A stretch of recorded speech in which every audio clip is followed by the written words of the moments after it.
एक पुरस्कून शहर में एक नन्हा सा बच्चा रहता था। इसका नाम अयान था। अयान बहुत अच्छा और नरम दिल बच्चा था। वो सच बोलता था और बड़ों की इज्जत करता था। अयान अपनी दादी अम्मा से बहुत मोहब्बत करता था। दादी अम्मा हर रात मगरिब की नमाज के बाद एक छोटा सा चिराग जलाती।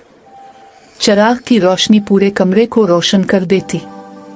एक दिन अयान ने दादी अम्मा से पूछा, दादी अम्मा आप ये चिराग रोज क्यों जलाती हैं? दादी अम्मा मुस्कुराए। उन्होंने कहा, बेटा ये चिराग हमें सच्चाई की याद दिलाता है। सच्चाई रोशनी है और झूठ अंधेरा है।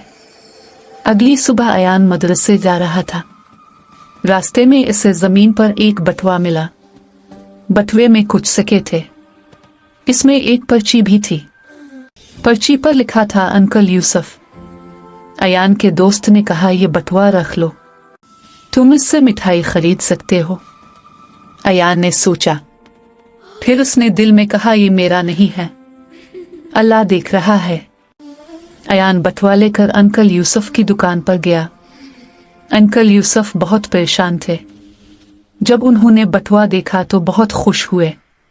उन्होंने कहा, बेटा ये पैसे दवाई के लिए थे, अल्लाह तुम्हें जज़ा दे। चंद दिन बाद अयान खेल रहा था। अचानक गेंद लगी। पड़ोसी की खिड़की टूट गई। सब बच्चे वहां से भाग गए। अयान डर गया।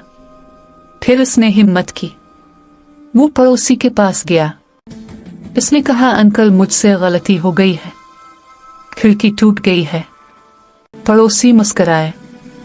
उन्होंने कहा, बेटा सच बोलना बहादुरी है, अल्लाह तुम्हें कामयाब करे। इसी रात अयान ने ख्वाब देखा। वो एक अंधेरे रास्ते पर चल रहा था। अचानक इसके हाथ में एक रोशन चिराग आ गया। चिराग की रोशनी तेज होती गई। पूरा रास्ता रोशन हो गया। एक नर्म आवाज आई, ये रोशनी अल्लाह सच्चे दिल वालों को देता है। अयान खुश होकर जाग गया। उसने दादी अम्मा को सब कुछ बताया। दादी अम्मा ने कहा, बेटा हमेशा सच बोलना, अल्लाह सच बोलने वालों से मोहब्बत करता है। इसी दिन से अयान ने सच्चाई को अपना रास्ता बना लिया। सच्चाई वो रोशनी है जो हमें हमेशा सही रास्ता दिखाती।